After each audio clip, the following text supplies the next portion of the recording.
성경 말씀은 마가복음 12장 41절에서 44절까지 말씀입니다. 아멘. 다음은 오재성 목사님 나오셔서 온전히 바치는 마음이라는 제목으로 설교 말씀 전하겠습니다. 오늘 찬송가를 참 아름다워라 주님의 세계는, 이 찬송가를 아침에 많이 불렀어요. 저는 젊어서 찬송가를 100개 이상을 완전히 외우고, 그냥 조금 못 외운 것 할지 하면 적어도 300개는 외웠습니다. 완전히 외운 거면 100개 이상 외웠어요. 근데 요새 와서 다시 찬송가를 불러보려니까 앞절인지 뒷절인지 그걸 몰라. 그래서 이 제일 좋은 찬송가가 주 하나님 지으신, 이것은 이 근래 외웠어요. 그래서 참 아름다워라 이 찬송가를 다 외웠었는데 다시 불러보니까 앞절인지 뒷절인지 몰라서 그걸 사흘 동안 외웠어요. 그래서 지금은 다 외웠어도 또 불러보려면 헷갈릴 때가 있어요. 그러니까 나이가 들으니까 아무래도 기억력도 그렇고 총명함이, 명철함이 없어지더라, 이 얘기입니다. 그러니까 나이 들면 은퇴를 해야 한다, 정확한 얘기입니다. 여러분 젊어서 찬송가 많이 외우시고, 이 참 아름다워라 얼마나 좋은 찬송인지 생각해봐요. 얼마나 아름다운 찬송인가. 이 찬송가 여러분 외워서 애창들 하시기 바랍니다. 네. 다 같이 오늘은 온전히 바치는 마음, 다 같이 온전히 바치는 마음. 온전히 바치는 마음. 예수님께서는 하루는 성전에 올라가셔서 연복계 맞은편에 앉아 계셨어요. 그래서 사람들이 헌금하는 것을 보십니다. 그 중에 부자들은 어떻게 헌금을 하냐? 많은 돈을 주르르 헌금에다 쏟아붓고, 그 가난한 과부도 헌금을 하는데 2렙돈을 넣더라. 한 렙돈은 얼마냐? 오늘 우리로 말하면은 1,500원 정도, 그러니까 2렙돈이니까 3,000원 정도 헌금을 했더라. 근데 그걸 보시고는 예수님께서는 제자들을 부르십니다. 제자들 불러서 너희들 오늘 헌금한 걸 내가 보았는데, 이 과부가 하는 헌금, 과부가 2렙돈을 넣었는데 그 헌금한 것이 저 부자보다 더 많이 넣었다. 왜 그러냐? 그것은 그 부자는 많은 돈 중에 했지만 이 과부는 없는 중에서 자기 재산을 전부 다 재산이나 자기 소유를 다 바쳤다. 그렇기 때문에 그 과부가 한 헌금이 저 사람보다 더 많이 했다. 이것은 오늘 우리에게 뭘 말합니까? 예수님은 헌금하는 것도 보고 계신다. 다 같이 예수님은 헌금하는 걸 보고 계신다. 어떤 마음으로 하느냐? 정성을 다해서, 또 이렇게 온 정성을 다해서 헌금하는 그 과부처럼 헌금을 해야 한다. 내가 헌금을 어떤 마음으로 합니까, 여러분? 내가 헌금을 하면 부자가 되겠지, 남이 알아주지 않나, 이런 게 아닙니다. 하나님 앞에 주님의 은혜가 감사해서 정성을 다해서 하는 것입니다. 다 같이 헌금은 주님의 은혜가 감사해서 정성을 다해서 하는 것이다. 아멘. 우리 교단은 교단 하면은 우리 대한민국에는 장로교 교단도 있고 감리교 교단도 있고, 또 무슨 교단이 있을까? 침례교, 그리스도교, 여러 교단이 있습니다. 그 중에 우리 교단은 대한예수교 장로회 합동개혁총회에 속해 있습니다. 저기 여호와는 나의 목자, 족자가 우리 교회에 딱 하나 걸려있는데 거기에 여호와는 나의 목자시니 이렇게 해서 끄트머리에 교단 이름이 있어요. 합동개혁총회. 다 같이 합동개혁총회. 대한예수교 장로회. 합동개혁총회. 우리 교회가 대한예수교 장로회에 속해 있다. 다시 우리 교회는 대한예수교 장로회에 속해 있다.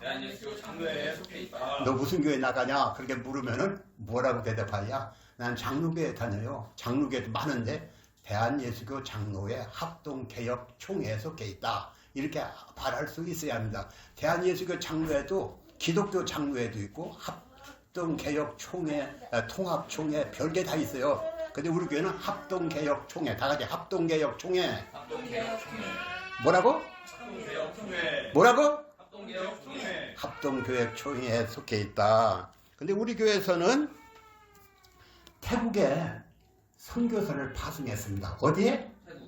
태국에 여자 선교사 송귀라고 하는 분을 선교사를 파송해 교회를 개척하게 했어요. 근데 그 선교사가 여자 선교사가 아주 능력이 많고 힘있기 때문에 보냈지만 그 남편도 있어요. 이름은 내가 잃어먹었는데 그 여자 선교사가 신학교도 세웠어요. 뭘 세워? 여자 선교사가 신학교도 세웠다. 그런데 그 얘기를 하는 것은 그 신학교에 우리 교회 총회장인 박만배 목사, 다 같이 총회장, 박만배 목사, 박만배 목사님이 가셔서 부흥회도 하고 그 신학교에 강의도 하고 그러는데 이번에 2주간 가셔서 하게 됩니다. 일주일 지났어요. 그런데 무슨 소식이 나한테 왔느냐면은 나는 카톡을 하고 있는데 카톡에 거기서 중풍병자로 휠체어에 실려온 여자가 기도해서 병이 나섰다. 무슨 병자가 나섰다? 중풍병자가 나섰다. 그 중풍병자는 쉽게 낫지 않죠. 근데 하나님께서 능력으로 질병을 고쳐주는 기적의 표적의 역사가 일어났다는 것입니다. 그런데 하나님께 이렇게 간절히 기도하고 그 교회 부흥을 위해서 기도하고 선교사가 애쓰고 그래서 그런지 거기서 신학교 강의도 하지만 부흥회는 저녁에 인도하는데 이렇게 기적과 표적이 일어났다는 것입니다. 오늘 우리도 기도하면은 지금도 저쪽 세계 만방에서 교회를 부흥회를 하는 데는 기적이 많이 일어났다. 조용기 목사님은 수많은 병자를 고쳤는데 조용기 목사뿐만 아니라 우리 교단의 목사님도 그렇게 총회장도 기적을 베풀더라. 기적이 일어나더라. 그런 얘기를 하는 것입니다. 우리도 기도하면은 기적도 일어날 수 있어요. 우리 교회에서도 언젠가는 선교사를 파송할 것입니다. 그 선교사가 외국에 나가서 많은 기적을 일으킬 줄 믿습니다. 아멘? 네. 아멘을 크게 하세요. 아멘? 네. 우리 교단에서도 그런 선교사를 파송하고 그런 선교사가 나가서 교회를 할 때 부흥회를 할 때 기적의 표적의 역사가 일어날 줄 믿습니다. 네. 그런데 그 한 얘기 또 태국 북부에 시골 마을에 조그마한 교회가 있었는데 그 교회는 20여 명이 모였는데 거기에 교회가 어떠냐면은 지금도 좀 오래된 교회인데 그 얘기를 제가 들었습니다마는 그 교회가 비가 오면은 이번에 비가 굉장히 많이 그런 소나기가 쏟아지고 하면 지붕이 새가지고 예배를 드릴 수 없을 정도요. 그러니까 비 오는 날 예배를 드리려면은 굉장히 어렵겠지요. 그래서 그 교회 20여 명 되는데 주로 아이들이 많아요. 전도사가 하는데 아이들이 많아요. 우리 교회를 회고치자 이런 기도 제목을 걸고 기도를 하기 시작합니다. 기도를 하기 시작하는데 그 교회 전도사님이 전교회에서 목회를 하다 보니까 전도사님이 먹고 살 길이 없어. 그래서 사역지를 옮겨가게 됐어요. 먹고 살아야 할 거 아니에요. 애들도 키우게 하고. 그래서 딴 데 옮겨가니까 그 교회는 애들만 남았어요. 그러니까 교회를 비만 오면 새고 하니까 어떻게 합니까? 그 교회 성도들이 몇 명 안 돼요. 주일학교 애들하고 어른하고 몇 명 모였는데 그 교회 17살 먹은 여자아이가 소녀가 주일학교도 인도하고 어른들 교회도 예배를 인도하는 거예요. 왜? 애들을 가르치던 것 설교가 있으니까 그 설교로 애들도 가르치고 어른도 설교하고 그랬던 것입니다. 그런데 그 젊은 소녀가 어린 소녀가 하나님께 기도를 하는 거예요. 하나님 우리 교회는 이렇게 전사님도 없고 내가 하는데 이 교회가 이렇게 비가 새서 예배를 드릴 수 없으니 하나님 새 교회를 짓도록 해주세요. 맨날 모여서 기도를 애들과 함께 모여서 기도를 하는 거예요. 근데 하루는 무슨 소리가 들리냐면 내가 하라. 다 같이 내가 하라. 내가 하라. 내가 하라는 소리가 들렸어요. 그래서 이게 무슨 소리가? 여러분 기도가 간절하면 하나님의 음성을 듣는다는 걸 믿으시기 바랍니다. 아멘. 여러분도 간절히 기도하면 하나님의 음성을 들을 수 있어요. 아멘. 네. 그 기도가 간절하면 하나님의 음성을 듣는다. 근데 기도가 간절하면 기도가 간절하면 하나님의 음성을 들을 수 있다. 하나님의 음성을 들을 수 있다. 하나님의 음성이 어떻게 들렸어요? 그 소녀에게는 네가 하라. 아이고, 그래서 또 기도만 하면 네가 하라. 그러는 거예요. 그래서 하나님 나는 아직도 애들이고 경제력도 없고 또 배운 것도 없고 그렇잖아요. 촌에서 배운 것도 없고 애들이고 힘도 없고 어떻게 내가 뭘 합니까? 그러니까 또 기도하면 네가 하라 그러는 거예요. 그런데 하루는 무슨 신문 잡지를 보고 있는데 그 잡지에 눈을 삽니다. 그런 광고가 있어요. 그냥 지나쳐 다시 한번 보니까 눈을 산다는 거예요. 가만히 그걸 읽는데 무슨 생각이 드냐면 하나님께서 네가 하라 했는데 눈을 산다? 그 눈 팔으면 돈이 얼마인가 거기 기록되어 있겠죠? 얼마까지 준다. 그래서 생각하다가 그 시내로 갔어요. 그 병원을 가면 안과 병원인데 그 눈을 산다는 거예요. 의사를 만나서 내가 눈을 팔겠습니다. 그러니까 의사가 깜짝 놀란 게 아니 어린 소녀가 무슨 눈을 산다? 눈을 팔아먹는다? 너 왜 무슨 일이냐? 우리 교회는 교회를 지하는데 돈이 없어요. 그래서 내 눈을 팔으면 교회를 질까 해서 눈을 팔려고 왔습니다. 그래? 너 정말로 눈을 팔겠냐? 예, 팔겠습니다. 그런 생각을 다시 하고 와. 일주일 후에 다시 한번 와봐. 그때도 네 마음이 변함이 없으면 내가 눈을 사주마. 그렇게 약속을 하고 갔어요. 그런데 그 의사는 도대체 예수 믿는 게 뭐길래 교회가 뭐 하는 곳이길래 어린 소녀가 교회 진다고 눈까지 팔려고 하느냐? 그래서 그 소녀는 그 의사는 큰 교회 목사님을 찾아가서 교회가 뭐 하는 겁니까? 예수 믿는 게 뭡니까? 하고 물어봤어요. 그런데 누가 얘기야? 그 목사님이 자세히 얘기하는 게요. 예수님은 우리의 죄값을 대신 죽으시고 우리로 하여금 영원히 죽어서 지옥 가야 하는데 예수가 죽으심으로 우리는 그 예수가 우리 죄값을 대신 갚아준 걸 믿는 자는 구원받고 죽지 않고 영원히 산다. 그래서 그걸 믿는 자는 아까울 것이 없어 눈까지 팔려고 했을 거다. 그런 얘기를 해요. 그래갖고 자세히 그 예수 믿는 도리가 무엇인지를 배웠어요. 누가? 그 의사가. 그러고서는 예수 믿는 게 그런 거구나. 이제 그때가 처음으로 아는 거예요. 의사가. 그런데 일주일에 그 여자 아이가 왔어요. 너 진짜로 눈 또 팔려고 왔느냐? 예, 저는 눈을 팔아야겠습니다. 그래? 눈 팔 거 없다. 내가 교회 쳐주마. 아멘? 아멘이죠? 네. 내가 너 눈 팔 거 없어. 내가 또 교회 쳐주마.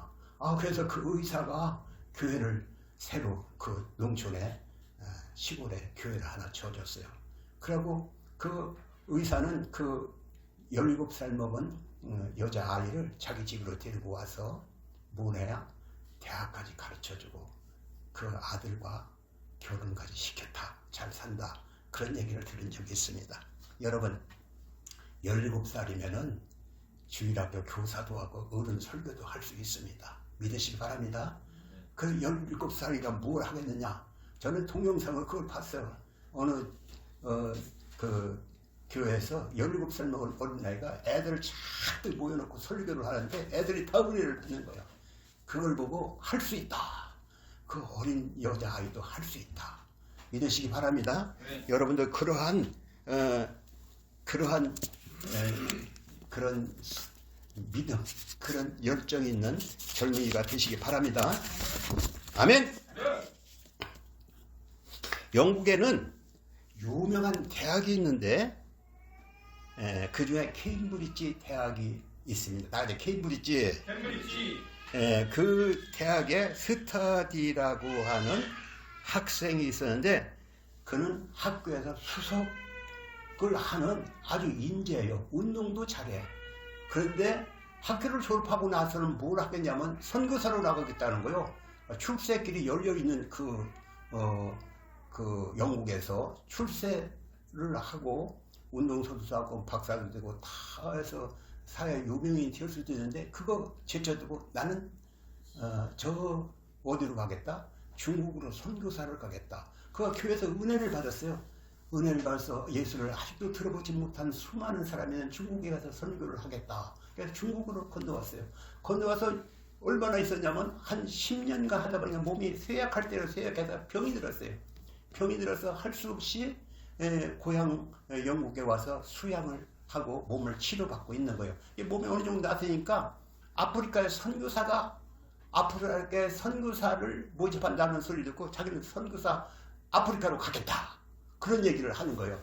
그러니까 주위에서 뭐라 그래? 저기 어디요?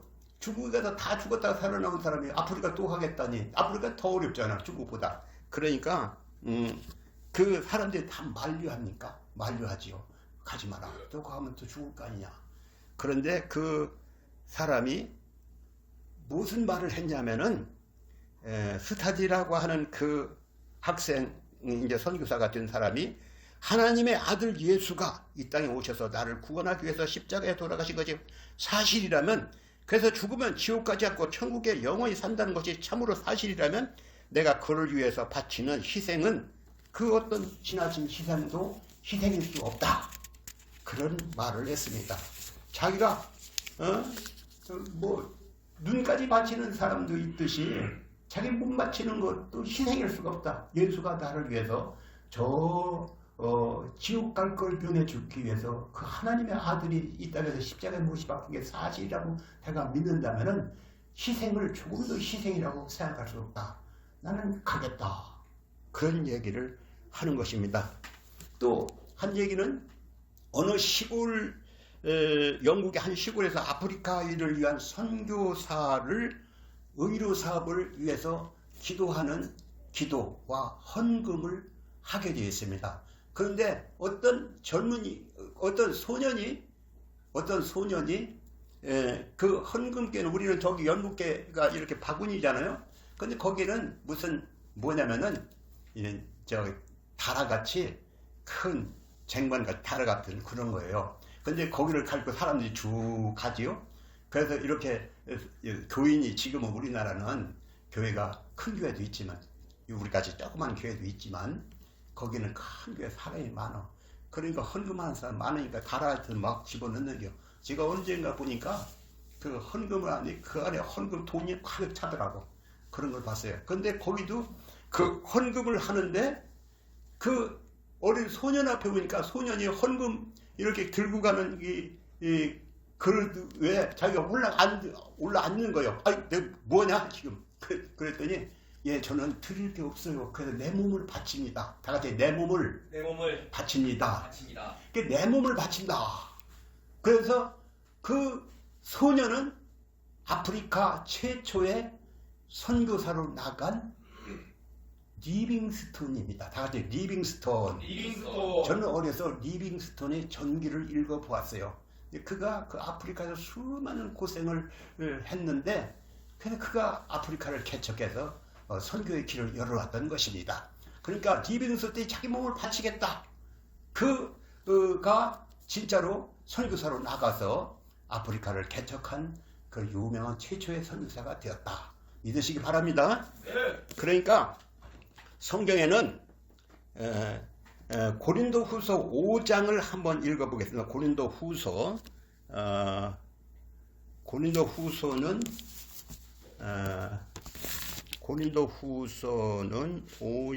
47장이네.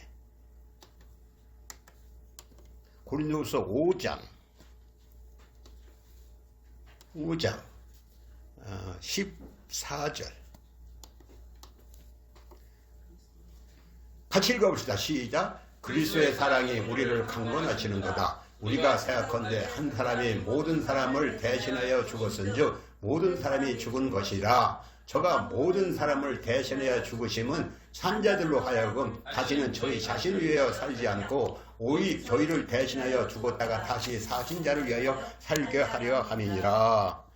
여기에 그리스도의 사랑이 우리를 강권하신다. 다 같이 그리스도의 사랑이 우리를 강권하신다. 예수님은 나를 대신해서 십자가에 위해서 피 흘려 죽으셨습니다. 그 주님의 희생으로 우리는 영원한 생명을 얻습니다. 그런데 주님은 나를 위해서 십자가에 피 흘려 죽었는데 나는 주님을 위해서 무엇을 드릴 수 있을까요? 그러면 우리도 다시는 나를 위해 살지 않고 오직 나를 대신해 죽었다가 다시 사신 예수님을 위해서 사는 것입니다. 다 같이 오직 나를 대신해서 나를 대신해서 죽었다가 다시 사신 죽었다가 다시 사실 예수님을 위해서 사는 것이다. 예수님을 위해서 하는 것이다. 아멘. 로마서 14장 8절을 한번 읽어보세요. 로마서 45. 로마서 14장 8절 같이 읽어봅시다. 시작. 우리가 살아도 주를 위하여 살고 죽어도 주를 위하여 죽나니 그러므로 사나 죽으나 우리가 주의 것이라. 이를 위하여 그리스도께서 죽었다가 다시 사셨으니 그 죽은 자와 산 자의 주가 되려 하심이라. 우리가 살아도 주를 위하여 살고 죽어도 주를 위하여 죽나니 사나 죽으나 우리가 주의 것이로다. 다시 우리가 살아도 주를 위하여 살고 죽어도 주를 위하여 죽나니 그러므로 사나 죽으나 우리가 주의 것이로다. 이제 우리는 살아도 죽어도 주의 것이다. 다 같이 우리는 살아도 죽어도 주의 것이다. 아무도 자기를 위해 사는 자도 없고 자기를 위해 죽는 자도 없습니다. 나는 살아도 주를 위해 살고 죽어도 주를 위해 산다. 아멘? 아멘. 여러분 뭐 내가 이 땅에서 부자 돼서 아주 그냥 떵떵거리고 잘 살자 이런 나의 목적이 아니라 나는 살아도 주를 위해 산다. 죽어도 주를 위해 죽는다. 이런 믿음을 가지시기 바랍니다. 이제 마지막으로 이제 주님께서 내게 베푸신 은혜가 진심으로 깨달은 사람이라면 자기 눈을 빼서라도 예배당을 지켰다는 어린 소녀처럼 또 헌금 바구니에 자기 몸을 올려놓은 리빙스턴처럼 자기 몸을 온전히 드릴 수밖에 없습니다. 우리가 지금까지는 나를 위해서 살았지만 이제부터는 나를 위해서 살지 않고 오직 나를 위해서 죽었다가 다시 사신 예수님을 위해서 사는 것입니다. 지금까지 수많은 사람이 주님의 은혜를 깨닫고 자기 생명을 조금도 아까워하지 않고 주님의 제단에 드렸습니다. 우리도 주님의 은혜가 무엇인지 진정으로 깨달았다면 자기 생명을 조금도 아까워하지 않고 주님께 온전히 드리겠다는 마음을 가지고 바쳐진 삶을 살아야 하는 것입니다. 저는 우리 교회 모든 성도들이 주님이 주신 은혜가 무엇인지 진심으로 깨닫고 온전히 몸과 마음을 주님께 드리는 삶을 살다 가시기를 주님의 이름으로 축복합니다. 아멘. 아멘. 하나님 아버지 오늘 온전히 바치는 마음이라는 제목으로 말씀을 하게 하셨습니다. 성도들이 다 아멘을 했습니다. 자기를 위해 살지 않고 나도 주를 위해서 바쳐진 생애로 살겠다는 그런 믿음을 갖고 자기 인생을 경외해서 기회에 하나님께 영광 돌리다가 주 앞에 설 때 네가 참 적은 능력 가지고도 큰일을 했다. 주님으로부터 칭찬받고 멸관받고 상받는 자리에 나서는 성도들이 다 되게 해 주옵소서. 예수님의 이름으로 기도합니다. 아멘.